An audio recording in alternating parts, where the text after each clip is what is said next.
I'm back with more Pesterquest.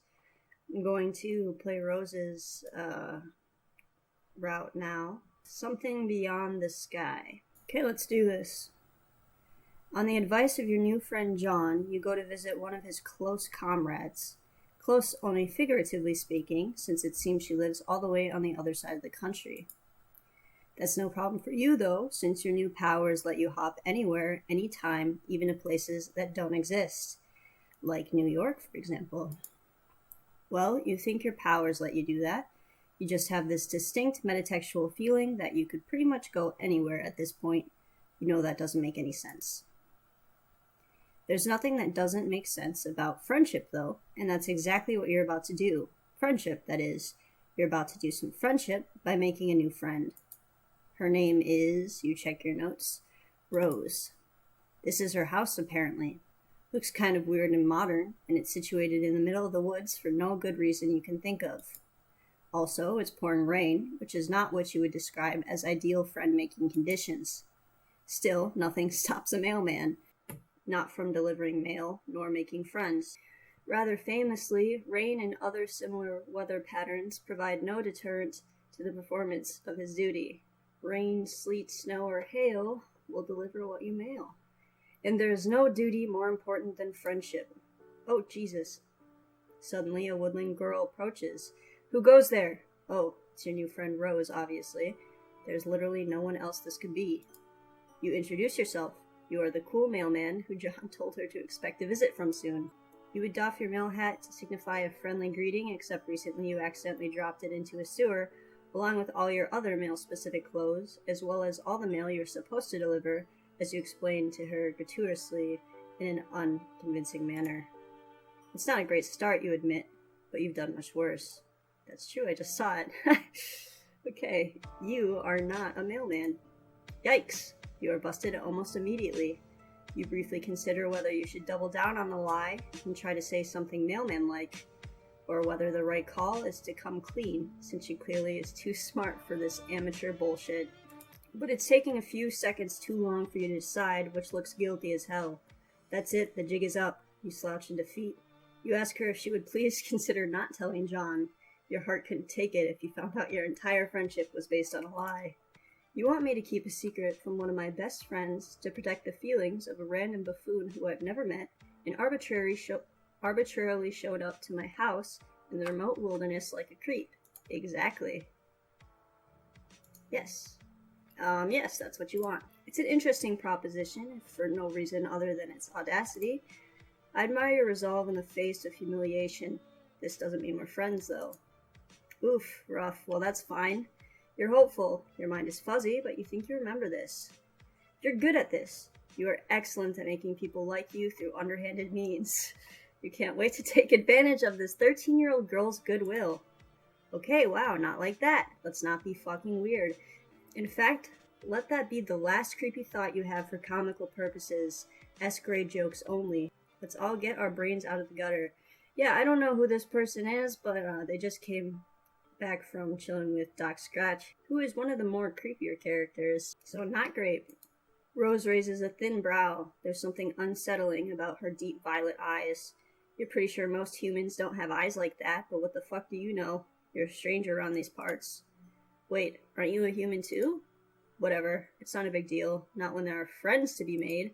Or something. Do you want to come inside? Unless I'm interrupting your internal monologue, of course. Far be it from me to ever cut short any sort of navel-gazing sidebar. It's just ever so slightly wet out here.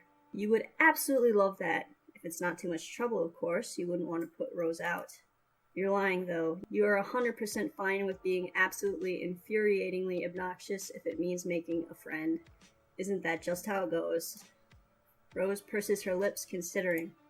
Okay, we're dealing with Rose, which means we're dealing with words that I won't know how to pronounce. And to think I was an English major.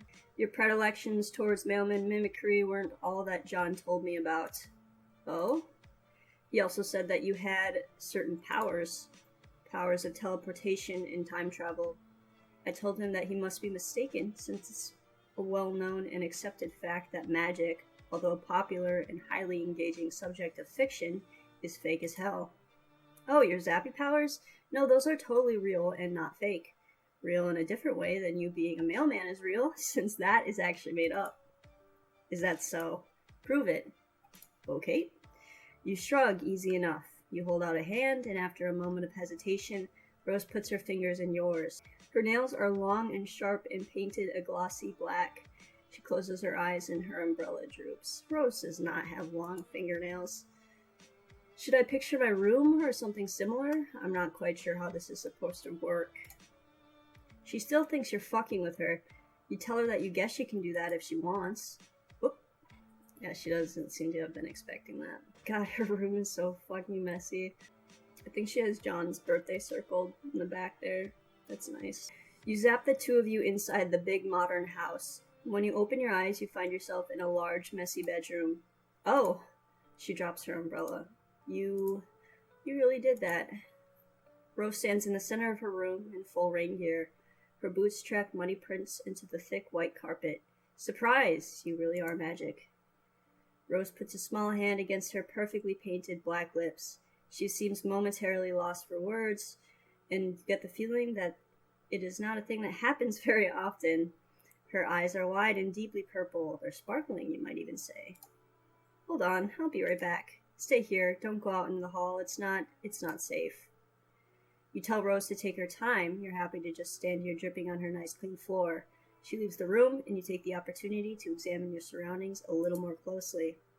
The bed is unmade, books are strewn over the floor carelessly, and a collection of half-drunk cups of coffee crowd the desk. Half-finished knitting projects lie in soft piles all over the room. In fact, there's a lot of evidence that this room is often occupied by someone with a lot of interests who has trouble settling down and putting her attention to one thing at a time. Man, you can relate. Not with interests, but with friends. You can't imagine settling for just one.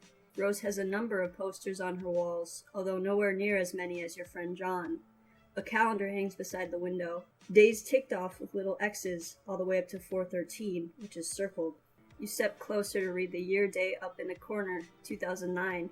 What the hell do you care about the date? You can make friends any day of the damn week, rain or shine, night or day. Okay, so it's still 4/13, 2009, which is the day that the kids are supposed to play the game, which I imagine Rose is not going to do either if John doesn't, and then neither will Dave or Jade. Rose is taking a while out there. She told you that it wasn't safe out in the hall. Maybe she hadn't just been quipping. Maybe she's actually in trouble. What should you do? Well, I think that I should stay put, but I am going to go look for her. You are too anxious to sit still, and you aren't the sort of person who just sits there and waits for friend opportunities to fall into their lap. Better to run headlong into danger, or as much danger as a minimalist upper-middle-class house in the middle of the woods can offer. Rose had told you that it isn't safe. I would say upper class. You know, it's a big-ass house. You creep out into the hallway where a bunch of things happen more or less simultaneously.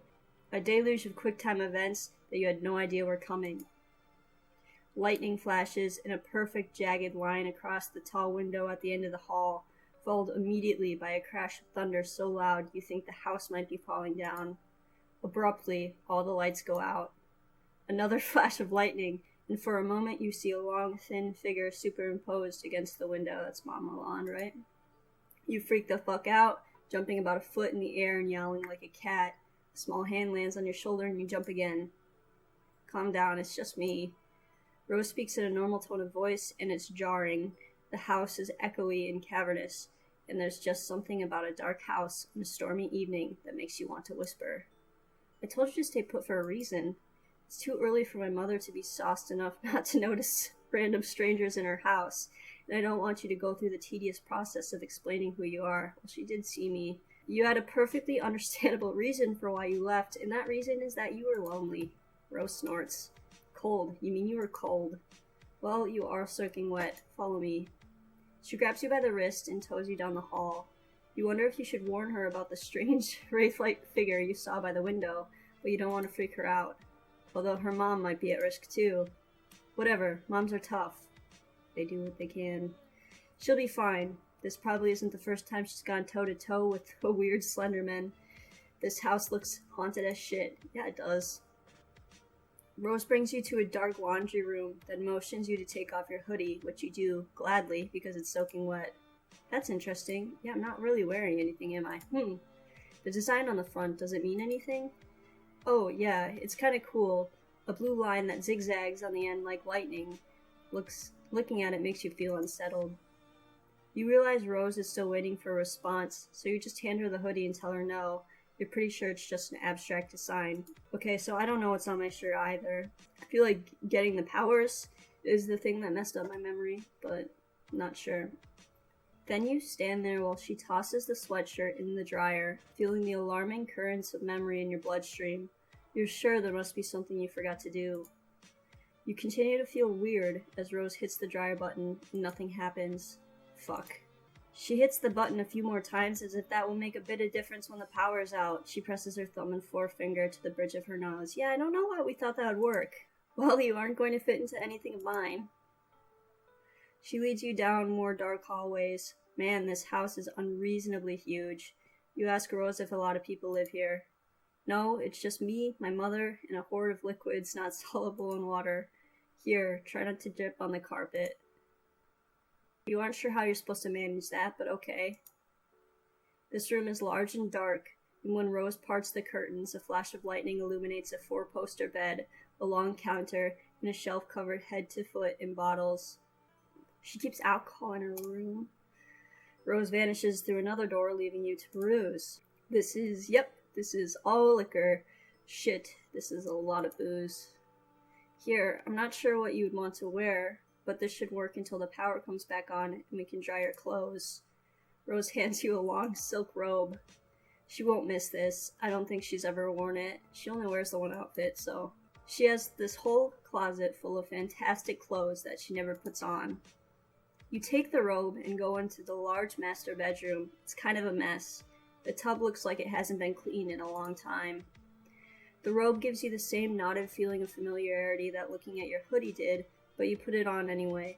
There's a relief to get out of your wet clothes. You hang them carefully on the shower rod. When you head back out into the bedroom, you find Rose standing in front of the wall of liquor. She's holding a bottle of Grey Goose and squinting at the label like she's trying to read the nutrition facts. I've often wondered what, exactly, the merits of consuming this are. It tastes, quite literally, like burning. She opens the bottle, and before you can protest that she is in by no means the legal drinking age in wherever the fuck you are, she puts the bottle to her mouth and takes a sip. She splutters. Splutters? That's terrible. You could have told her that. Straight vodka isn't for the uninitiated, or anyone. Even fancy vodka. You take the bottle from her. She hesitates for a moment, then let's go. My turn. Okay, you set it back on the shelf. This really is quite an impressive liquor cabinet, liquor wall, liquor room. Her mom must really have a refined palate. Don't strain yourself. You can say it. What's the point of mincing words? She's a fucking alcoholic. You do not say. Wow, this is intense. You're not sure if you're prepared for something this heavy. You were kind of counting on some silly shenanigans, maybe a couple funny jokes. You aren't cut out for this. You get the feeling that at some point you might have been cut out for this. You might have been the sort of person your friends or potential friends could count on. In fact, you know on some level that this is true, but whenever you try to nail down any sort of specifics, it's all just white noise. Rose's shoulders slump as she stands surveying her mother's bottles. Yeah, this isn't very fun. She doesn't even have the decency to hide her distasteful habits. Who needs an entire wall of liquor bottles? She doesn't have people over. She doesn't have any friends. Ouch. This is all for me. Just more of her passive-aggressive act as a femme fatale 1950s housewife with a death wish. It's just like the Wizards. Wizards? Don't worry about it. I feel like this is not just like the Wizards. You know how long it's been since I've had a home-cooked meal? Stop, this is so sad. And I'm not saying that I require or even deserve a lovingly crafted culinary masterpiece every time I sit down to eat. That's going a bit far. I think that you require and deserve that. I know John complains about being plagued by fatherly concern every chance he gets. He's overwhelmed by pastries whenever he ventures out his room. I'm glad my mother doesn't poke her considerable nose into my private affairs. But I'm sick of eating oatmeal. Yeah, that's something that was kind of mentioned in early Homestuck was that, John's always complaining about his dad being so supportive, and Rose is like, this sucks shit. But John's, as we've established, is kind of a doofus and kind of a dick. Not that I don't love him. Okay, let's see if we can say anything to make her feel better. Rose, I told you, don't worry about it. But you will worry about it. You worry about all your friends. All 2 of them. Man, this game got really relatable really fast. Rose smiles with half her mouth. It seems to be about all she can manage. Lightning crashes. She looks so small and sad against this wall of bottles. You know how to fix this. Yeah, get out of here. Thunder rolls and you clench your fist. A friendship clench. You don't know who you are. You don't know why you're here. But you do know that surely you have these powers for a reason. And what better reason than helping a poor young girl with her troubled home life? Rolling up your floppy sleeves, you get to work. What are you doing? You start with the dark liquors first. In your experiences, those cause worse hangovers and are more likely to contribute to the absence of hot motherly meals and the overconsumption of oatmeal. You grab 2 bottles of rum and 1 of bourbon, which you tuck in one armpit. Then you zap out of the house and into a clearing in the nearby woods. A couple of hours ago, before it started raining, you drop the bottles and go back for more. Are you just stealing all my mother's liquor? Is this your solution to her alcoholism? Don't worry, Rose can thank you later. Okay. This seems like not a great idea, and Rose doesn't seem too happy. You go for the tequila next, then the vodka, then you get sick of this organized approach and just start grabbing whatever the fuck and dumping it in the past. Rose watches you do this for a while, then she hops on the counter crossing her legs and starts texting. Nice flip phone.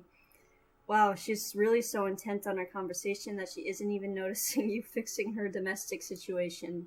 She keeps giving you little fleeting looks, and you're pretty sure she must be talking about you. You should just let her talk. It isn't right to try to invade your friend's privacy. You attempt to resist the temptation, which you fail at immediately. Not even an overused meme can save you. I don't get the joke. That's fine, though. You zap behind her onto the counter where you can spy on her private correspondence. Okay, she's talking to Jade. I don't know anything about them. I'm sorry. And here was me trying to take advantage of your uncanny ability to make guesses verges on Oh, Jesus, Rose. I'm recently considering a reevaluation on magic. You don't know who this person is. Maybe you should just... You go back in time a couple of minutes ago to when Rose started her conversation. Your past self is busily zapping back and forth carrying liquor bottles. You hunker down so you don't see yourself and cause a paradox or whatever the fuck. Texting Jade. Out of a morbid curiosity to shine a light on my future, I come with metaphorical hat in hand to ask you to consult your dream clouds.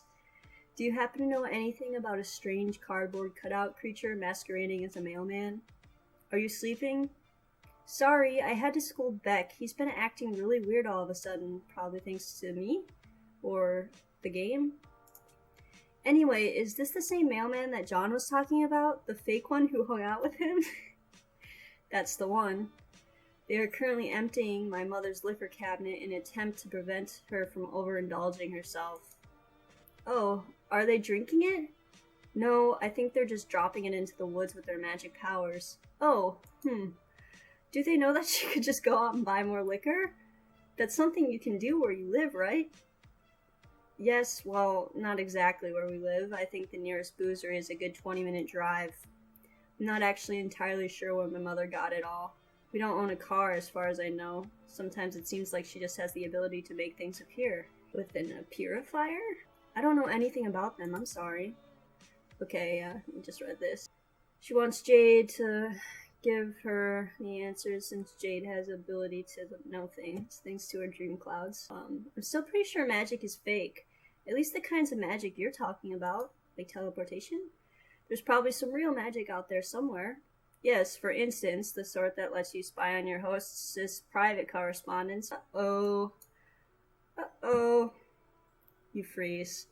With a contrite zap, you reappear in front of Rose. She sets her phone down and props her chin up on a delicate fist. Sorry, you honestly don't know what got into you. You just couldn't resist using your power for evil. Haven't you heard that with great power comes great responsibility? Rose is right. She's totally right. You've only had this power for like a day and you're already fucking it up.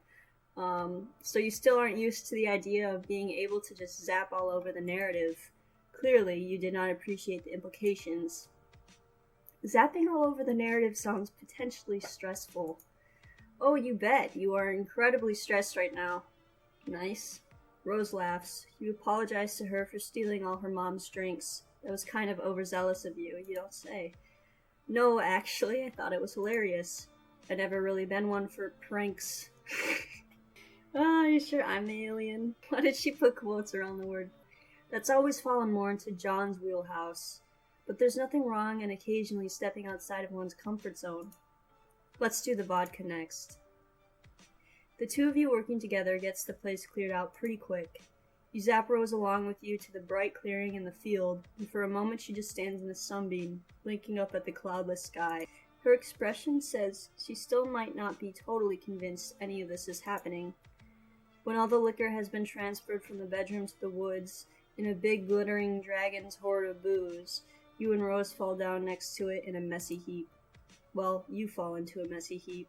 Rose lowers herself daintily, sitting more on her knees than her butt, probably trying to keep her skirt from getting dirty. You get the idea that even though she lives in the middle of nowhere, she doesn't spend a ton of time outside. Wonder what gave you that impression. You tell her again that you're sorry you spied on her correspondence with her green friend, Gigi.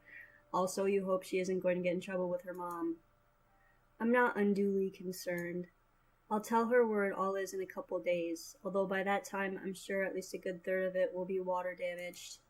I'm sure this will have fantastic implications for our relationship, and not at all exasperate the emotional problems underlying her addiction.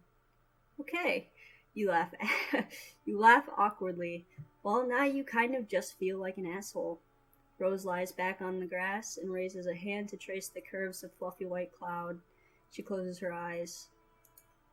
Perhaps it's just projection on my part, or wishful thinking, but ever since I met you, I feel like something has changed.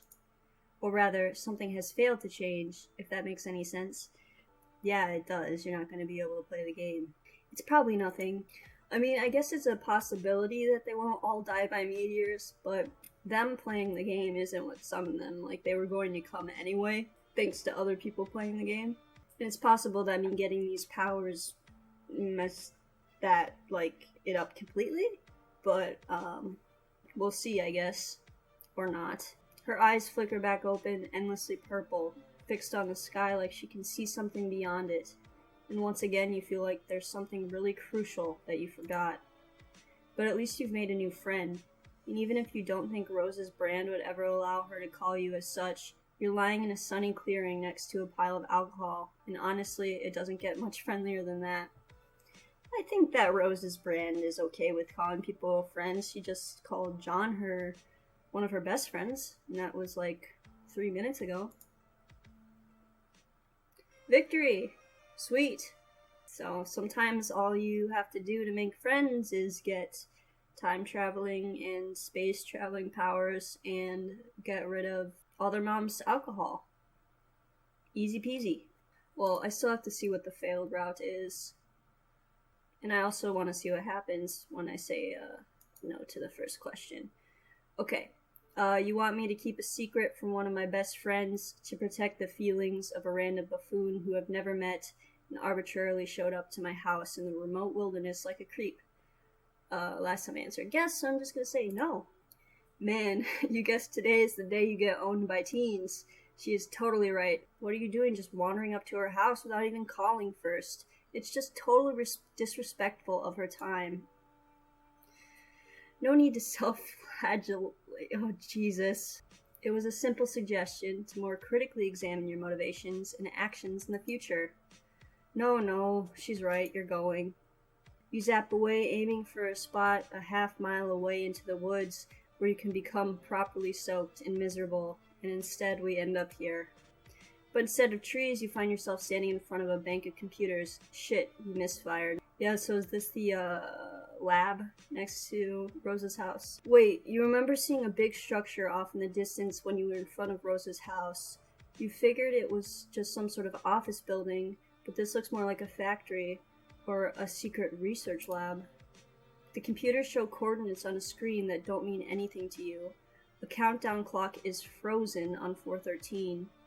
All of this has the trapping of a tableau someone set up for you to see. Turning away from the screens, you wander down a long line of gleaming science fiction equipment.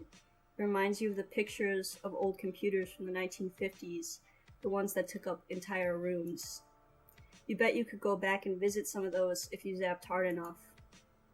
You wander through a whole maze of halls and wide, echoing rooms that aren't pictured because our art budget is only so big, but take it as a certainty that they are all very mysterious. Eventually, you circle back to that strange bank of screens. Nervously, you hit a few keys, tap a few fingers against the readouts. Nothing, it's all locked down. You think that if you could only get these screens to unlock, you could unravel the secrets to life, the universe, and everything.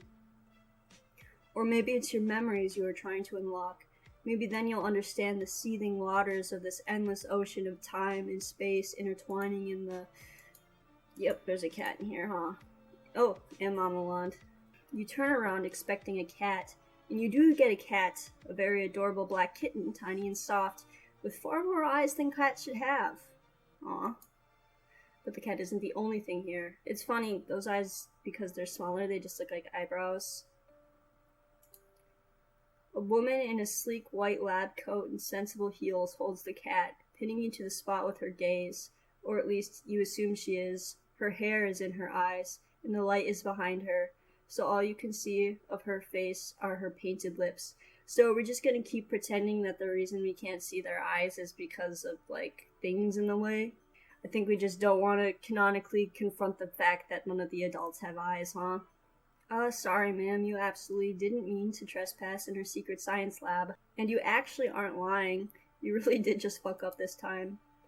The lady puts the cat down slowly, where it rolls on its back and bats a paw playfully in the air. Aw, cats are great. Even mutant cats. Maybe especially mutant cats? Yes. This little guy should have a name. You think you'll name them Cryptid McWhiskers? Yep. Cryptid McWhiskers is a fine name. In fact, you can't imagine anyone ever naming this cat something else. Like vodka martini, perhaps? You hold out a hand to Cryptid McWhiskers and wriggle your fingers. It rolls back onto its feet and saunters over to you. It is as soft and fluffy as it looks, and its 4 eyes blink up at you with utter trust. At least this kitty will be your friend. The ominous clack of heels on cement reminds you that you and Cryptid McWhiskers are not alone. Yeah, I like how I'm just spending my time naming cats that don't belong to me. While you were busy with the kitty cat, the very intimidating lady has walked over to the bank of screens. She presses a button, and it must have some sort of fingerprint recognition or retinal scanning, or maybe she's just better at things than you are. Probably that, because it works for her. On the floor a few feet from her is a round gray protrusion, a platform on the floor. You saw it earlier, but you had no idea what it was for, so you just ignored it. What you don't understand can't hurt you, right? You think that's probably right. The intimidating lady presses a button on the screen, mouth turning up at the corners. That is a fucking pumpkin, huh? A flash and a pop, like the pressure in the room changes. You feel it in your eardrums. A pumpkin appears on the round gray platform. Fuck. I don't know why that made me laugh so hard. I guess I just wasn't expecting her to talk. You aren't really sure what she's trying to say here. Making a pumpkin appear out of thin air is impressive, but it probably would have been more so if you hadn't been popping in and out of existence all day. It's gonna take more than a pumpkin to impress you. Pumpkin, thank you. What pumpkin? Thank you. Okay. Jesus. The lady shakes her head and hits another button. The pumpkin vanishes, and in its place is a tiger. Yes, you heard that right. A whole ass tiger. Orange and black, big teeth and big paws. For a second, the two of you just look at each other. Honestly, the tiger might be more shocked than you are. Kinda sucks to think about. 1 second, you're just chilling in the savannah, hauling antelopes and drinking at the watering hole. And the next you're in a secret lab in upstate New York, staring down a very unappetizing looking protagonist. Apparently you are appetizing enough for it to want to get a taste though, because it looks from you to Cryptid McWhiskers and back again, then it charges. Cool. You try to book it out of there. The lady in the lab coat looms up in front of you. She's saying something. You strain to hear her. The tiger is right behind you. The lady or the tiger? What? At the last minute, you remember you have magic powers, and you choose the third option, teleporting the fuck out of there. Oh, not again. You just zapped into yet another unknown building. Although from the view out the window, you think this might be in Rose's house. Did you just leave her there with a tiger? Oh. Also the fact that Rose turns the corner in the hallway and stops short, still in her rain gear. Her eyes are very wide. You wave awkwardly. That snaps her out of it. She stands up straight, sliding easily from shock to superiority. So you thought you'd just let yourself in? I'd be a little more freaked out right now. After wasting my time mumbling about the mail, a gaudy display of manipulative self-recrimination, and then popping out of existence to leave me asking if I'd finally lost my mind? You hadn't meant to do any of that, especially not the last part. She isn't losing her mind unless both of you are losing your minds together. Rose looks you over. Finally, she seems to decide that you are for real. Your predilections... Okay, so I already read this. Your predilections towards mailman mimicry were all that John told me about. And then these powers...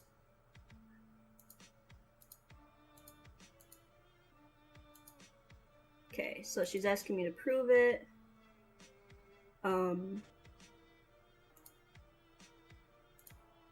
Yeah, this is all repeated dialogue.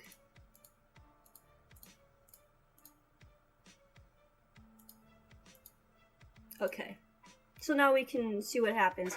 So I guess you don't fail just by telling her no outright. It just takes you to the lab first. And now we get the option to stay in here or go out again.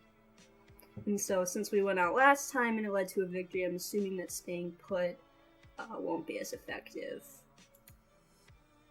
Your patience pays off almost at once. Rose is back and looking significantly more put together. Also, she's brought you a towel. Here. I'm not overly attached to anything in here.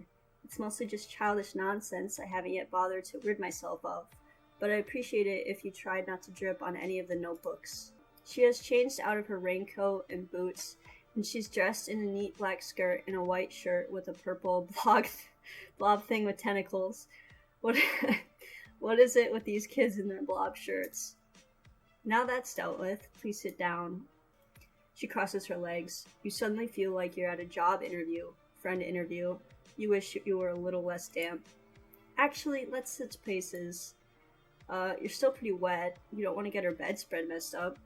Don't worry about it. That's what washing machines are for. Now, let's talk about magic, which up until now I have always taken for granted as something being confined to storybooks. Rose takes a wistful look towards her bedroom window, grayed over and blurry with raindrops. You get the feeling that she's doing it for effect. Maybe that's why she wanted you to switch places with her. You know, that's probably right. Rose is kind of a huge dork.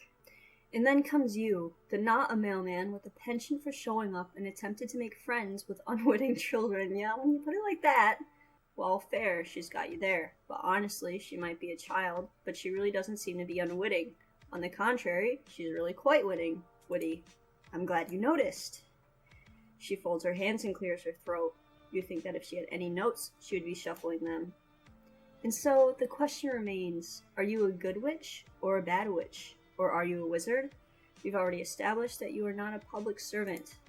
Is there a difference between a witch and a wizard? Of course there is, but exactly how specific of a difference can vary. According to some works of fiction, a wizard is just a witch's male counterpart.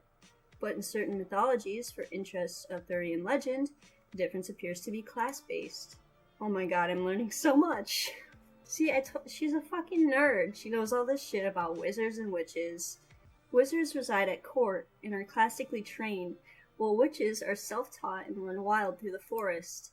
I won't deny that those differences tend to often be gendered as well. You ask her which one she is, witch or wizard. Me? Rose shifts, uncrossing and recrossing her legs. You shrug and say she seems to know a lot about them. I know a thing or two, but can I tell you a secret? Oh my god, Rose, she has no idea how much you would love to hear her secret. I find them, wizards I mean, utterly reprehensible. But not witches? They disgust me. Everything from their foppish robes to their grizzled beards. It's my mother who is the wizard enthusiast in this house. Although, she glances from side to side theatrically, most of the things Rose does seem to be at least a little bit theatrical. She kneels on the carpet beside the clutter of books. I don't show these to many people. Actually, I haven't shown them to anyone. Not even John? John seems to be a pretty cool guy. Definitely a guy worth sharing a few secret notebooks with. Rose laughs. No, I haven't shown them to John, and I've only shown Strider to punish him. You nod, pretending you know who this Strider person is. You are a totally normal dude with an absolutely ungodly number of friends. A shadow moves to the center of you, a trembling moment of deja vu. You do have a lot of friends, don't you? That feels true. But the only people you know here are John and now Rose. Weird. You try to put it from your mind and listen to Rose again.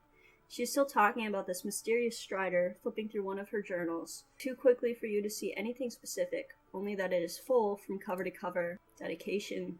I wish I could fill any of my journals. As if my modest writings are the sole source of homoerotic tension in his life, when his brother is the one who insists on filling their home with a sordid dick butt for ironic purposes.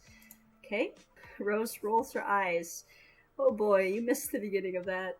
It probably made way more sense than it seemed like. It actually doesn't. It doesn't really make that much sense.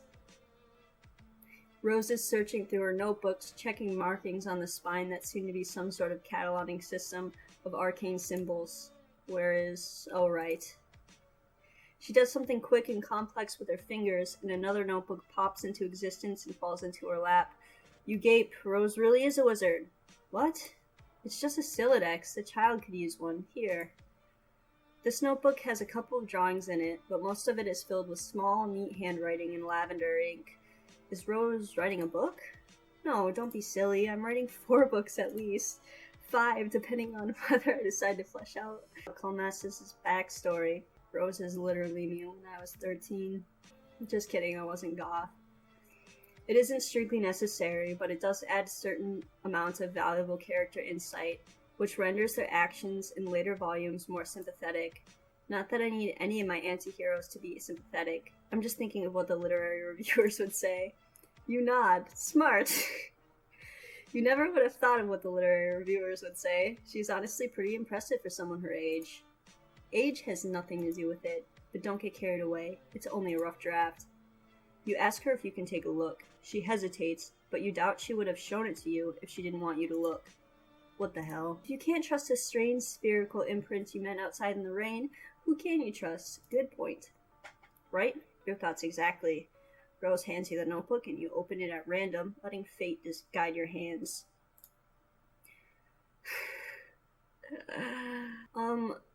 Listen.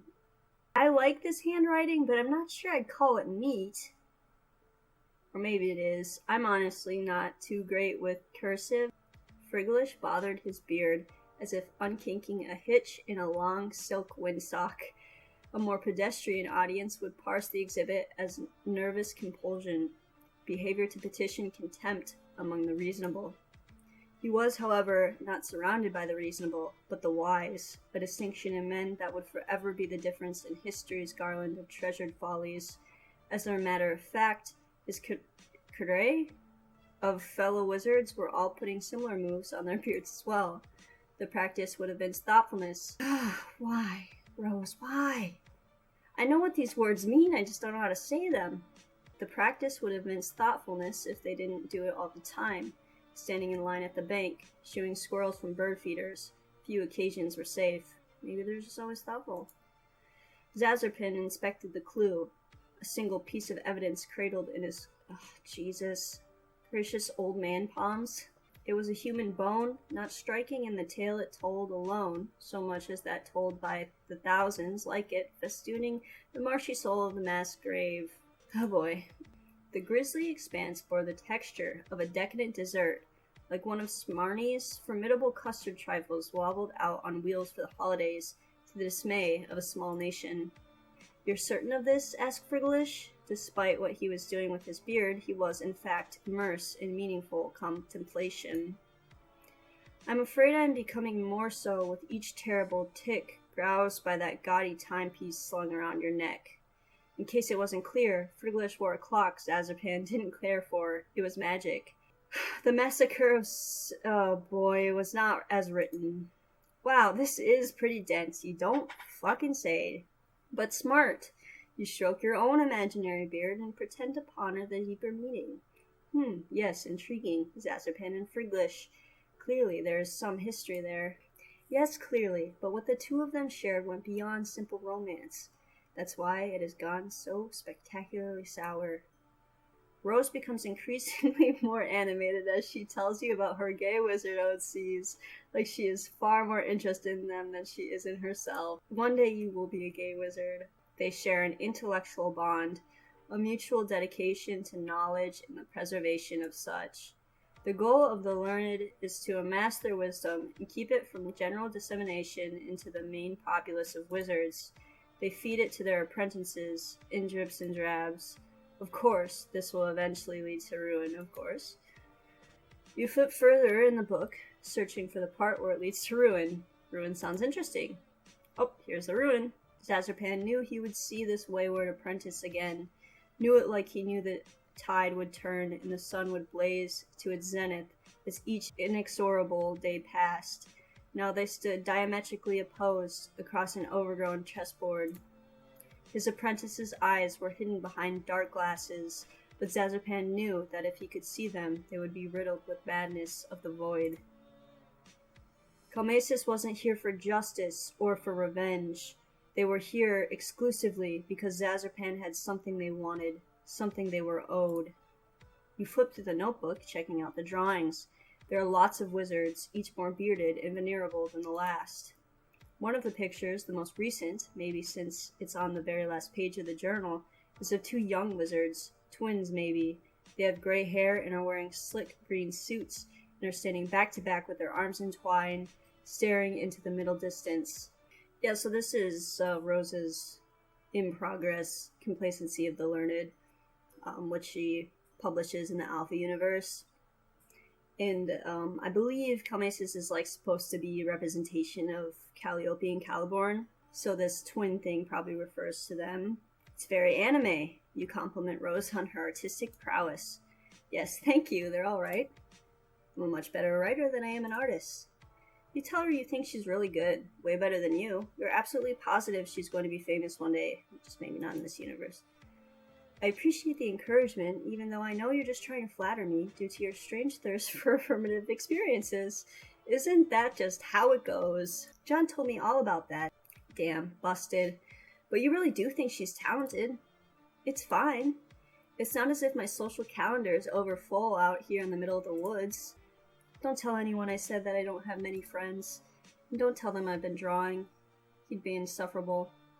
Dave, I'm guessing. He? Never mind. You assure Rose that her secrets are safe and hand back her journal. You are really excited about your new friend, if you might be so bold, and her wizard stories. Although, wait. Hadn't she said that she hated wizards? What's your point? Well, you're no expert on wizards or on Rose, but it seems like she actually does seem to like them, because she has several notebooks full of wizard fiction. You aren't trying to get, real here, but maybe it's possible her mom isn't the only one in the family who likes wizards? Rose pulls her book out of your hands. That and the rest of the books vanish into thin air. Oh, right, that must have been that, what did she call it, Silodex? She doesn't look angry exactly, but the lines around her mouth and eyes that softened as she talked about her book have hardened back up. Her eyes glitter menacingly. Yeah, so I mean, Mom Mulan's interest in wizards is kind of like Dad Egbert's interest in clowns, and that is sort of an attempt to bond with their kids, an unsuccessful attempt. But Rose isn't taking the suggestion that she actually does like wizards too well, probably because it means that her mom might be genuinely trying to reach out to her. And I think that Rose would rather just pretend that everything is an attack on her. Like, it's easier to be 100% against someone who's flawed, and then pretend that everything is an attack on them. And I think that Rose would rather just pretend that everything is an attack on her. Like, it's easier to be 100% against someone who's flawed, and then pretend that everything is an attack on them. Like, Mama Lon is flawed, you know, she's neglectful, she's an alcoholic, not the best mom for those reasons. And so it's easier for Rose to be like, everything she does is against me. In that way, she can just completely sort of shut down. Which, you know, comes back to bite her later when she's trying to, you know, come to terms with her mom's death. But, I guess she's not ready to have that conversation. Oh, is that right, Freud? Okay. I guess she was listening to me. Well, why don't you diagnose me? Okay. Oh, hey, wow, whatever. You weren't trying to be condescending or whatever. Clearly. Were you aware that it is a common psychological phenomenon for an individual to react to trauma by creating fictional representations of that which has caused them bodily harm or emotional dismay? Oh boy, okay. To suggest that the portrayal of those fictional renderings somehow condones them or supports them is absolutely absurd. So what she's saying is that she draws wizards to cope. She is saying that. Rose rises regally to her feet. The lightning turns her into an ethereal silhouette. What I'm saying is that I don't need to justify my fictional predilections. Can you stop saying that fucking word? What I'm saying is that I don't need to justify my fictional predilections to you or to anyone else. No, she's totally right. You're sorry that you suggested she might like wizards. It was horribly presumptuous and not at all the way a friend should act. You are so sorry. You promise it will never happen again. No, I don't suppose it will. It's probably just because Rose's hair is such a pale blonde, but it almost looks like she's glowing in the dim bedroom, like light behaves a little differently around her than it does on everything else. Maybe she's a seer of light, perhaps. Would you look at that? It appears the rain has lightened up a bit. The rain is hitting the window so loud that you're actually having trouble hearing her. And your point is? You can just zap yourself out to where the weather is drier. Fuck off. Damn. Go zap yourself. Okay, so that is the bad ending. It was going pretty well until I suggested that she likes wizards. Okay, so that was fun. I didn't have as much fun with this one as I did with John's route. Maybe just because this one was heavier. I'd say that Rose was pretty in character. You know, she said a bunch of words that I couldn't pronounce out loud. She kind of tries to be formal, you know, she wouldn't sit in the dirt, but at the same time, she goes on and on about her gay wizard OCs and stuff.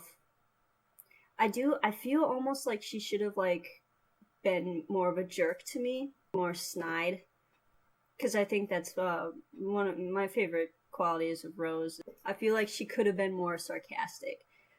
But like I said, it still felt like Rose. It was good.